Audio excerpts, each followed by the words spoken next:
રાજપીપળા જકાતનાકા પાસે ગાયને કચડી ટ્રક ચાલક ફરાર, ગૌરક્ષકોમાં ભારે રોષ। રાજપીપળામાંથી મહારાષ્ટ્ર અને મધ્યપ્રદેશને જોડતા નેશનલ હાઈવે પર ફરી એકવાર ગંભીર અને હચમચાવી દેનારી ઘટના સામે આવી છે। રાજપીપળા નજીક રાત્રિના આશરે 7:30 વાગ્યાના સમયગાળા દરમિયાન એક પૂરપાટ ઝડપે દોડી રહેલા ટ્રક ચાલકે ગાયને અડફેટે લીધી હોવાના આક્ષેપ છે। ઘટનાની ગંભીરતા એટલી હતી કે ગાયને ટ્રક સાથે ઘસેડવામાં આવી હોવાનું ગૌરક્ષકો દ્વારા જણાવાયું છે। આ ઘટનામાં ગાયનું કમકમાટી ભર્યું મોત નીપજ્યું છે, જ્યારે અકસ્માત બાદ ટ્રક ચાલક વાહન સાથે ઘટના સ્થળેથી ફરાર થઈ ગયો હોવાનો આક્ષેપો કરવામાં આવી રહ્યા છે।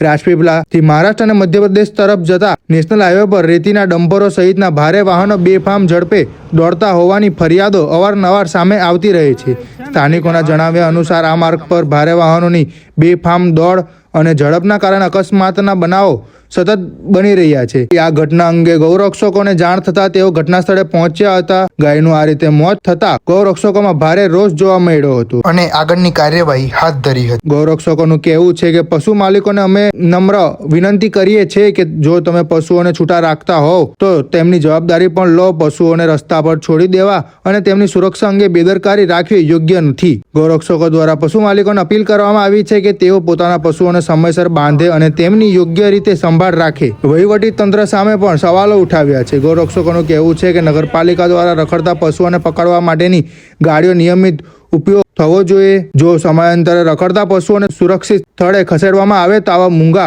પશુઓના જીવ બચાવી શકાય। ગૌરક્ષકોએ વધુમાં જણાવ્યું કે હાઈવે પર પૂરતી લાઇટ વ્યવસ્થા નથી, જેના કારણે રાત્રિના સમયે વાહન ચાલકો અને પશુઓ માટે જોખમ ઊભું થાય છે, જેથી હાઈવે પર પૂરતી સ્ટ્રીટ લાઇટ લગાવવામાં આવે તેવી માંગ કરવામાં આવી છે। જય શ્રી રામ। આજે 7:30ના અરસામાં આ હાઈવે ઉપર હાઈવા ફૂલ સ્પીડમાં આવી અને આ ગાય માતાનું એક્સિડન્ટ કરી અને બહુ ખરાબ રીતે ઢસડી અને મૃત્યુ કરીને નાહી છૂટેલ છે। જ્યારે માતાને બહુ જ હાલત ગંભીરથી આખું મૃત્યુ થયું છે અને અમે લોકો એવું ગૌરક્ષકવાળા એવું કહેવા માગીએ છીએ કે ભાઈ સાધનોવાળા બી જ્યારે ગ્રામ વિસ્તારમાં આવો ત્યારે વાહન થોડા ધીમા ચલાવો અને વહીવટી તંત્રને પણ અમે એવું કહીએ છીએ કે ગ્રામ વિસ્તારની આગળ ડિવાઈડર અથવા પોલીસમાં જે છે એ મેલો કે જ્યારે ગ્રામ વિસ્તારમાં સાધન ધીમા ચાલે, વાહનો છે, માણસ છે, નિર્દોષ લોકોના જીવ ન જાય। આજે તો આ એક નિર્દોષ પ્રાણી છે, પશુ છે, કાલે કાંઈ માણસને બી બની શકે। આનાથી અમે ગૌરક્ષકો બહુ જ નારાજ છીએ। પૂરતી લાઇટની વ્યવસ્થા નથી અહીંયા રોડ ઉપર। જે ગ્રામ્ય વિસ્તાર છે એમાં લાઇટ સુવિધા થોડી નગરપાલિકા કરાવે। અત્યારે એટલે આ લાઇટો નથી, એના વિશે શું કહેશો?